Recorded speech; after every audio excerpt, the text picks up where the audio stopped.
This hearing will come to order. I'd like to first thank our witness, Dr. John Kozlowski, for testifying. He is our newly appointed Director of the All-Domain Anomaly Resolution Office, or AARO, an office Congress established in the fiscal year 2022 NDAA to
This hearing will come to order. I'd like to first thank our witness, Dr. John Kozlowski, for testifying. He is our newly appointed Director of the All-Domain Anomaly Resolution Office, or AARO, an office Congress established in the fiscal year 2022 NDAA to investigate this very serious problem of unidentified anomalous phenomenon, or UAP. Dr. Kozlowski comes to AARO from the Research Directorate of the National Security Agency, where he worked in areas of optics research and crypto mathematics. He previously served at the DoD Special Communications Enterprise Office. We look forward to regular engagements between you and the committee. When unidentified anomalous phenomenon enter our airspace, we need to know about it. We need to identify it, but in order to do that, we need to reduce the stigma and credibility challenges associated with these events. Our service members, scientists, foreign partners, and the general public need to know that their reporting, research, and analysis will be taken seriously and acted on in good faith. In the spirit of transparency, AARO recently released a consolidated annual report just a few months after releasing the first volume of the historical record report in March of this year. These public documents help highlight the challenges still facing this office, including the lack of timely and actionable sensor data, the need to revisit cases placed in the active archive, and the importance of improving reporting sources, both in the interagency and internationally. In this hearing, I want to probe a series of specific issues. First, as incidents at Langley and elsewhere have demonstrated, unmanned aerial systems, or UAS, continue to pose significant threats to our national security. In addition to safety of flight issues these UAS create for our own pilots and air crew, the UAS present clear and undeniable counterintelligence concerns around some of the most sensitive airspace. While standard UAS are not part of AARO's mission, your work on sensors at military installations across the country will be critical to making sure that we have the domain awareness necessary to accurately identify and track these objects. I expect your office to also pay close attention to any anomalous characteristics that these systems could present in the future. Second, I look forward to your presentation of 3 case studies demonstrating cases that AARO has resolved, including the Go Fast, which is one of the most prominent UAP cases. However, I believe it is important to acknowledge ongoing public interest in the Nimitz incident, the gimbal video, and other prominent UAP cases, and for AARO to share what it can about those cases as well. It's also important that AARO speak to unresolved cases and what types of anomalous activity have merited further analysis. And while I know AARO has gone through a period of transition over the past year, it is important to share these disclosures, both resolved and unresolved cases, with the public, even when a Senate hearing is not scheduled. Lastly, while some have been hesitant to come forward to AARO in the past, I hope that potential individuals with firsthand knowledge of unreported programs view your arrival in this position as an opportunity for a new start. AARO was created by Congress to do this work. Congress waived non-disclosure agreements for those who disclose information to AARO and gave AARO the authority to go and turn over every rock. I hope those with information to share use this opportunity so that we, as your senators who represent you, can do our jobs. I look forward to hearing more on these issues from Dr. Kozlowski and for members to start a dialogue on this important topic. With that, I would like to turn to Senator Ernst for her opening statement. Thank you, Madam Chair, and thank you, Dr. Kozlowski. Our hearing today is about identifying UAPs and understanding their potential implications, which could range from technological advancements to potential threats to our national security. Are these phenomena tied to foreign adversaries such as China or Russia, leveraging advanced technologies beyond our current capabilities? Or do they represent unknown scientific phenomena that challenge our current understanding? We must answer these critical questions to ensure that our national security is not compromised. It is vital that all agencies work in tandem to aggregate data, identify patterns, and develop robust analytical frameworks. Our ability to detect, track, and respond to UAPs requires the latest technology and full cooperation from all government branches. Thanks very much, Dr. Kozlowski, for your attention to this matter, and I look forward to the valuable insights that you and AARO can provide to our committee, and I yield back. Thank you. Dr. Kozlowski, please make your opening statement.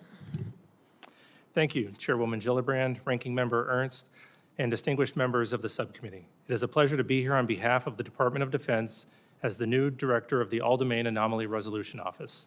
I appreciate the opportunity to provide a status update on AARO's work and respond to your questions about unidentified anomalous phenomenon, or UAP. On behalf of the department and the entire AARO team, I want to say how grateful we are to Congress for its continued support. Unidentified objects in any domain pose potential threats to U.S. safety and security. Reports of UAP activity, particularly near national security sites, must be treated seriously and investigated with scientific rigor by the U.S. government. By way of introduction, I'm John Kozlowski. I'm a researcher at my core with an academic background in mathematics, physics, and engineering. I've spent most of my career at the National Security Agency, leading advanced research in the areas of optics, computing, and cryptomathematics. By nature, I am drawn to tough scientific problems, which is what brought me to AARO and the UAP mission. Since I arrived at AARO in August, I've been impressed by the breadth and depth of my team's experience and the framework they've established to rigorously analyze UAP reports. AARO has taken meaningful steps to improve data collection and retention, bolster sensor development, effectively triage UAP reports, and reduce the stigma of reporting UAP events. Last year, AARO worked with the DoD's Joint Staff to issue guidance to defense personnel worldwide on how to report UAP observations and is working with the military services regarding implementation. AARO has also launched a public website that features UAP imagery, case resolutions, material analysis, archival records, and more. These are only a few examples of AARO's recent progress, and we're just getting started. To date, AARO has over 1,600 UAP reports in its holdings from across the U.S. government. I'll share a slide in just a few minutes with updated UAP analytic trends. You'll see that many reports resolve the commonplace objects like birds, balloons, and unmanned systems, while others lack sufficient data for comprehensive analysis. Although only a small percentage of reports received by AARO are potentially anomalous, these are the cases that require significant time, resources, and a focused scientific inquiry by AARO and its network of partners. It is important to underscore that, to date, AARO has not discovered any verifiable evidence of extraterrestrial beings, activity, or technology. To accomplish AARO's national security mission, I have set 3 priorities for the office: building strong partnerships, promoting transparency, and scaling up the work of the office. AARO cannot do its work alone. Building partnerships across government, academia, industry, and with the public is essential to the success of the office. Strong cooperation with the military services is particularly important. We rely on their support to implement our reporting guidance and to amplify the message that there should be zero stigma associated with UAP reporting. We also rely on partnerships with the national labs, the Office of the Director of National Intelligence, FBI, Department of Homeland Security, NASA, all of which play a role in the whole of government effort to address UAP. Recognizing the talent and expertise that reside outside of the government, AARO will continue to explore new ways to partner with the academic and scientific communities to investigate its most complex UAP cases. A related priority for AARO is transparency. Our ability to collaborate with key partners, including the scientific community and the public, relies on information sharing, to include downgrading and declassifying UAP-related information. In some cases, it may be unclear to the public why the DoD classified a piece of information in the first place. Why are photos of seemingly benign objects such as balloons classified? It's often the case that an object or phenomenon isn't itself a security concern, but the location, source, or method used to capture it is still sensitive. Many cases are difficult to quickly release to the public, but are reported to the appropriate committees in Congress that are authorized by law or House and Senate leadership to receive the information. It is important to note that AARO does not unilaterally declassify information. Instead, we work with the originator of a classified record to ensure that declassifying that record does not inadvertently harm national security. This can take time. Nonetheless, the department is committed to declassifying and publicly sharing more information on UAP while protecting sensitive sources and methods. I'll be sharing some newly declassified imagery in just a few minutes. AARO is also working closely with the National Archives and Records Administration to make UAP-related documents publicly available in a digitized collection. Meanwhile, AARO continues to review the U.S. historical record relating to UAP. We welcome any former or current government, civilian, contractor, or military service member with relevant information to reach out to us at www.aaro.mil. My final priority is scaling up AARO's work to match its mission. AARO needs to bolster the quantity, quality, and diversity of data that it acquires and examines. This means tapping into existing data sources within the interagency while deploying AARO's own organic sensor capabilities. To the extent that UAP results from the domain awareness gaps, more and better data will help us fill those gaps and help us understand what is being encountered. In closing, AARO is committed to the highest standards of scientific integrity. We will not foreclose on any explanation for UAP prematurely. We will continue to follow the science and data wherever they lead. We will continue to have an open and frank dialogue with Congress in settings like these and in classified briefings. We will continue to keep you fully and currently informed of all UAP information, active or historical. And finally, we will share as much information as possible at the unclassified level to inform the public of AARO's activities and its findings. For now, I'd like to turn to a brief presentation of UAP trends and cases, and then I'd be happy to take questions.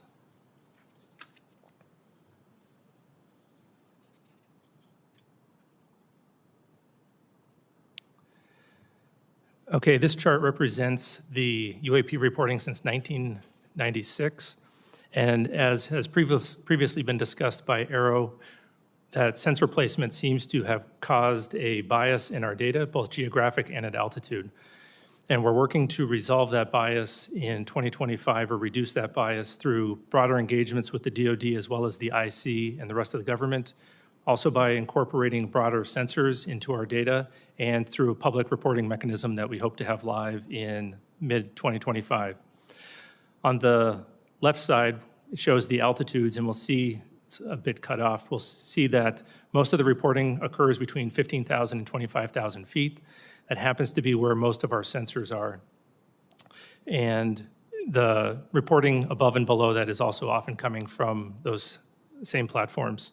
In the center, we'll see that the resolved cases have the vast majority being balloons and UAS, We're seeing a great increase in satellites recently, particularly with the launch of mega satellite constellations such as Starlink, where the satellites are catching what is called satellite flares or glint off the sun just after sunset or just before sunrise.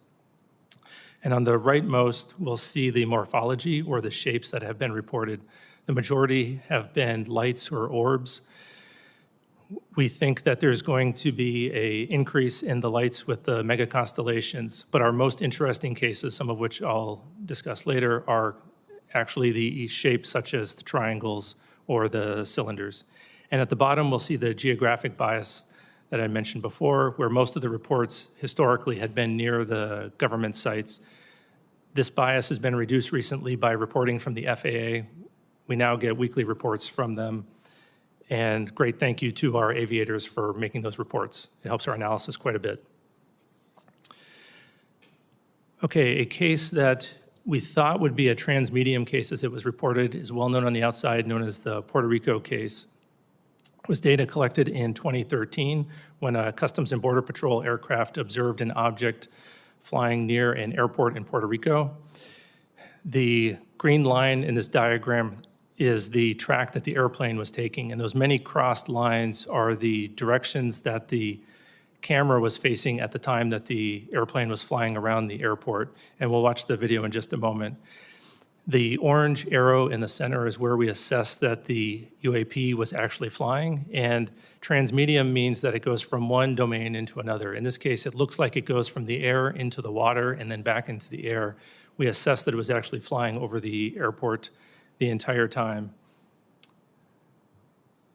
And this video was taken with infrared, and what appears to be the transmedium part where it goes into the water is actually where the temperature of the water is equal to the temperature of the object, and the camera can no longer distinguish between the two. It's not that the object actually goes into the water. And so we assess that the object, likely a pair of balloons or sky lanterns, was floating at about 7 knots over the airport and descending to about 200 meters.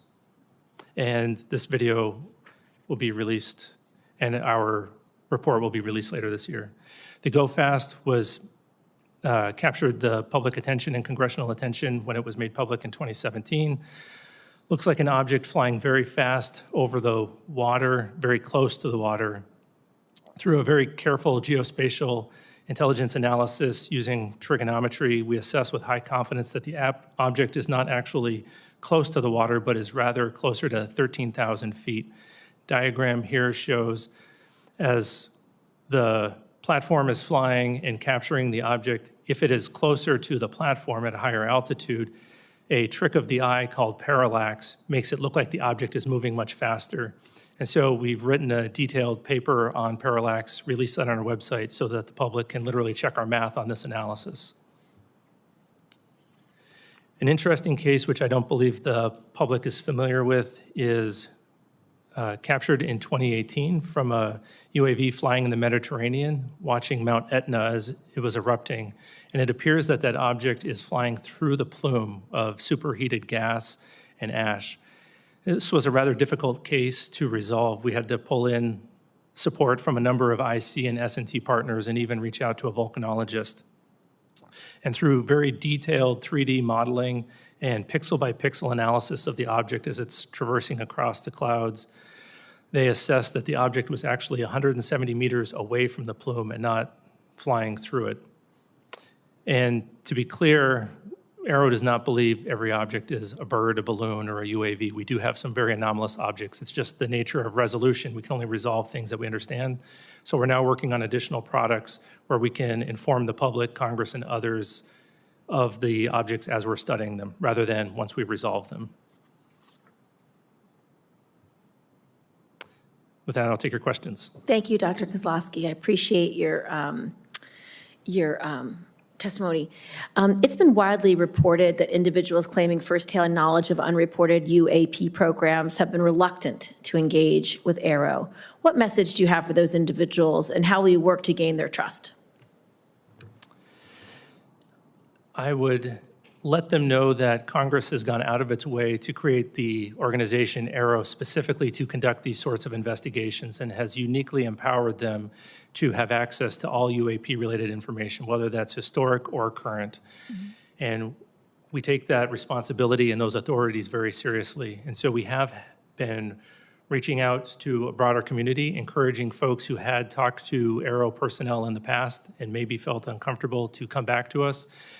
We've met with several of their interlocutors and a couple of firsthand witnesses, and we are making great progress, and those firsthand witnesses that we have talked to do feel comfortable coming back to us. And so we hope that more folks that do have information would go to www.aaro.mil, fill out the form, send it to us so we can bring them in for interviews and add their information to our investigations. Thank you. I recently just read your report from March, your historic report, and I would encourage anyone who's interested in this topic to read the report, because when I was asked by a reporter about it, they said, well, it doesn't show any evidence of secret programs that have aliens. That's not how I read the report. What I read the report is the U.S. government took sightings extremely seriously over the last 75 years, put some of the greatest minds ever to analyze these cases because they assess them as some deeply unknown phenomena that may or may not cause threats, that may or may not be related to adversaries, but are certainly something that the U.S. government needed to know about. And what I read from this report is that we resolved numbers of cases, but in almost every instance, whether it was in the 40s, the 50s, the 60s, the 70s, the 80s, the 90s, the noughts, half the cases were unresolved.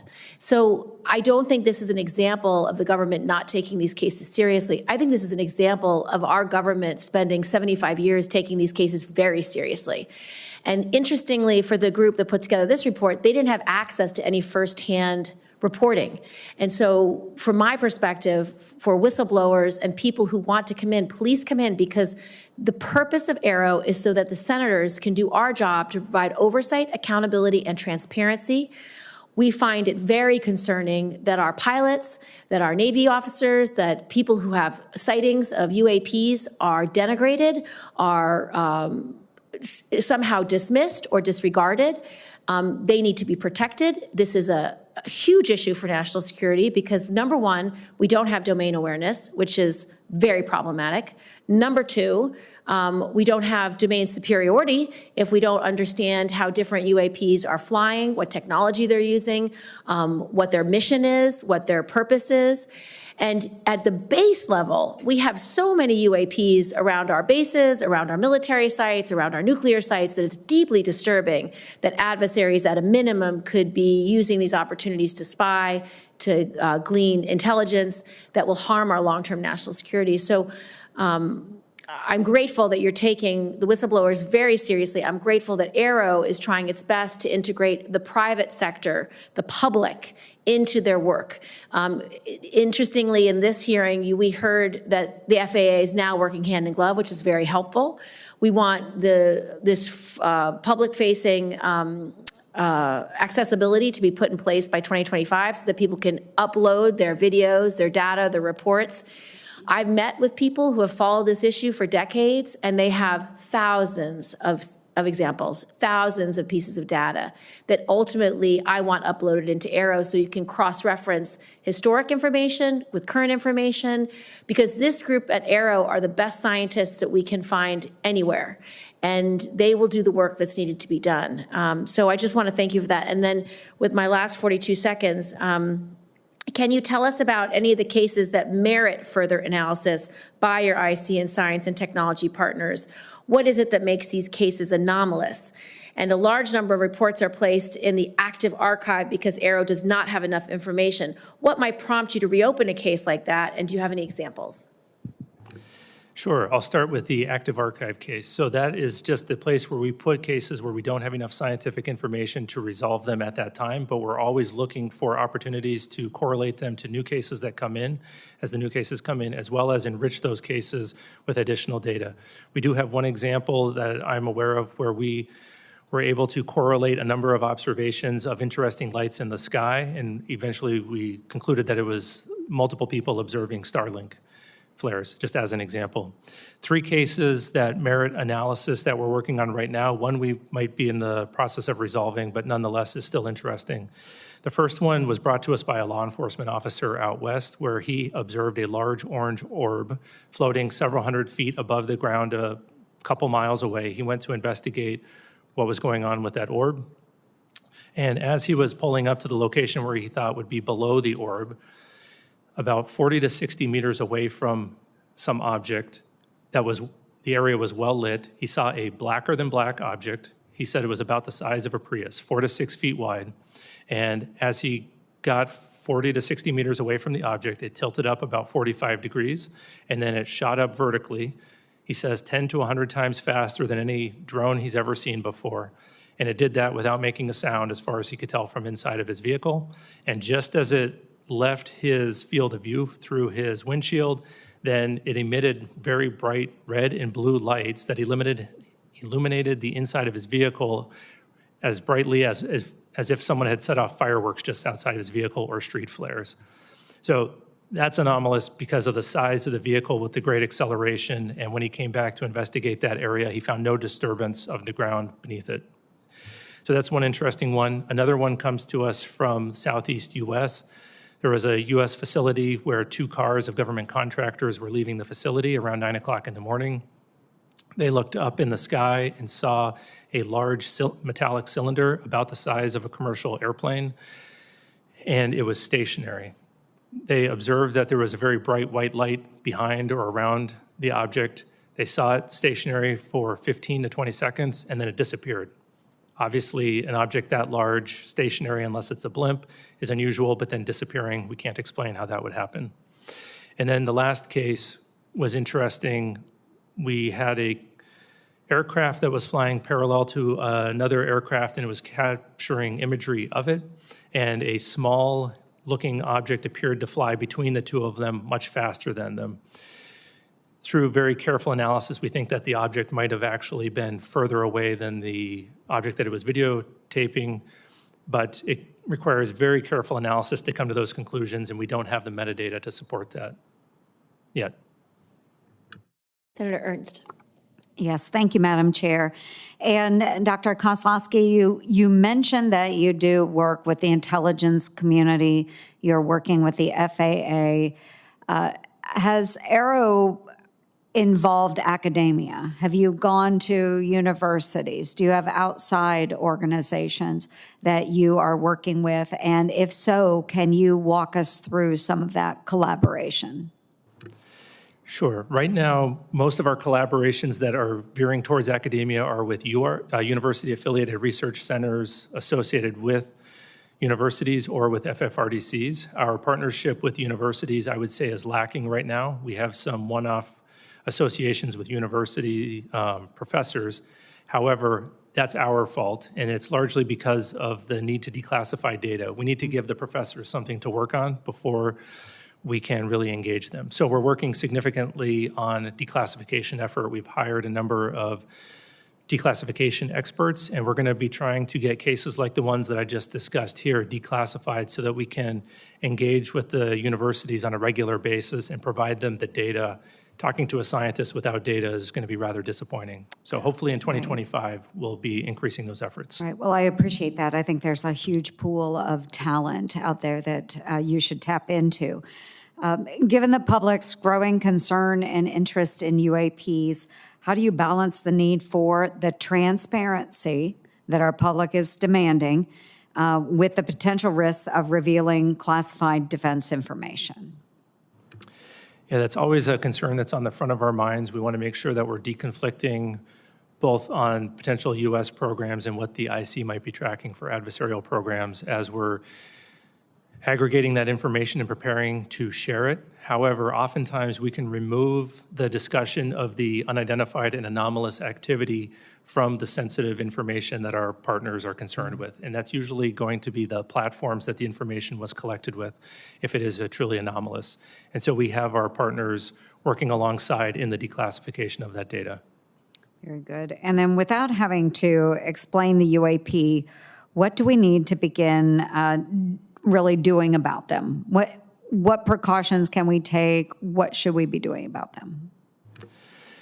I think that removing the stigma, reducing the stigma is the first step. We need to make sure that we're having honest and transparent conversations about them, because if we're hesitant to discuss them, then it opens the opportunity for an adversary, as you had mentioned earlier, Senator Gillibrand, to come in and conduct some activity. So we need to do that, and we need to have more persistent monitoring and understand that whether it is a UAP or a counter-UAS issue, that we need to have that complete domain awareness around our national security facilities. Wonderful. Thank you. Thank you, Madam Chair. Just a couple of follow-up questions. We didn't discuss in this setting the most recent UAP or UAS encounter with bases like Langley. I know that the incursion by UASs that were publicly made available through the press that took over 2 weeks was fairly alarming to senators, because there was a question about what technology they were using. There was a question about why it was so hard to detect. Can you speak to how AARO will be integrated into the review of these kinds of cases, and how you can be helpful to both the intelligence community and the Department of Defense in analyzing or being able to more quickly analyze what's knowable and what's not knowable, so that, because once you do identify it as a drone, for example, it then goes to the right department at DOD or the intelligence community to assess, deal with, or take down as the incident might be. But to talk to us a little bit about what role you can play for both the DOD and the IC community in these kinds of incursions that are happening when we don't know what tech is being used, and we don't understand a flight pattern, or we don't understand how they arrive and depart in the way they do. Yeah, we are generally going to be supporting them through an advisory capacity as an organization that naturally needs to conduct baseline experiments of the environment to see what normal looks like, whether it's balloons, birds, anomalous activity, or drones flying through an environment. We're going to gather a lot of data that will allow us to characterize an environment very well and then detect and follow those tracks, hopefully rather efficiently. There's also a lot of overlap in the type of sensors that are going to be used for the counter-UAS mission and the UAP mission, whether that's active detection like radars or passive like cameras. And so as AARO is trying to push the bounds on detectability for UAP, we're hopefully going to have best practices that we can also provide to the counter-UAS, and potentially we might have additional technologies that we can offer them to support. I'd like to just address a little bit of reporting and feedback. As you know, AARO is required to develop a mechanism for the public to report UAP information. Now that that mechanism for current and former military, civilian, and contractor personnel has been established, can you speak to AARO's plans for a public reporting mechanism, and how did AARO arrive at this approach, and were other options considered? And second, for pilots and operators who have reported a UAP, what feedback, if any, has AARO provided to these individuals related to what AARO is doing with their report and how the report has been resolved? How does such feedback or lack thereof impact the frequency of UAP reporting? Yeah, the public reporting mechanism that we've decided to go with is going to look similar to the reporting mechanism that we currently have for historical events, where we're going to ask folks to go to our website, download a PDF form, put in the narrative for their account, and then email that to us with accompanying media. Usually it'll probably be imagery. We went with that option because we thought, one, we could do it rather quickly, we could do it efficiently, make it very cost-effective for the taxpayer, but also we think we can gather all the data that we're going to need to conduct our analysis, and then we're going to have that feed into an automated processing system that will cross-correlate that against all the other public reported cases as well as the U.S. government cases. We did consider a number of other reporting mechanisms as to include automated online forms as well as cell phone apps, and we ultimately decided that this would be the safest, cheapest, and easiest to maintain in the future while protecting the private information of the individuals who are reporting. Regarding the feedback from the resolved reports. Right now, we don't have a good feedback mechanism. It's fairly informal. We're working on building a case management system that AARO will use at all classification levels, and hopefully in that, we'll be able to provide feedback as the case is going through the resolution process. We have multiple phases. Then the folks who report that, whether it's a pilot at the classified level or someone potentially reporting through another mechanism, they'll get that automated feedback. And then it is not determined at this point yet how much information we'll be able to include in that feedback where it is in the process. It'll depend on the classification of the resolution of the case.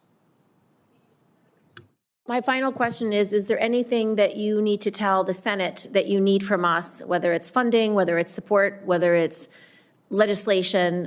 Is there any requests that AARO has of us or anything else you need to brief us on for us to be able to do our jobs to protect our service members as well as integrate public interest and public data and information into the future analysis efforts of AARO?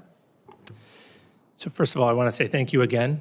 I think that the authorities that we have are remarkable, and I think that we are well-resourced as an office. The only ask that I would have is that you continue to champion us, particularly with witnesses, encourage them to come forward and report to us so that we can have a more fulsome investigation of the potential historic or ongoing legacy programs.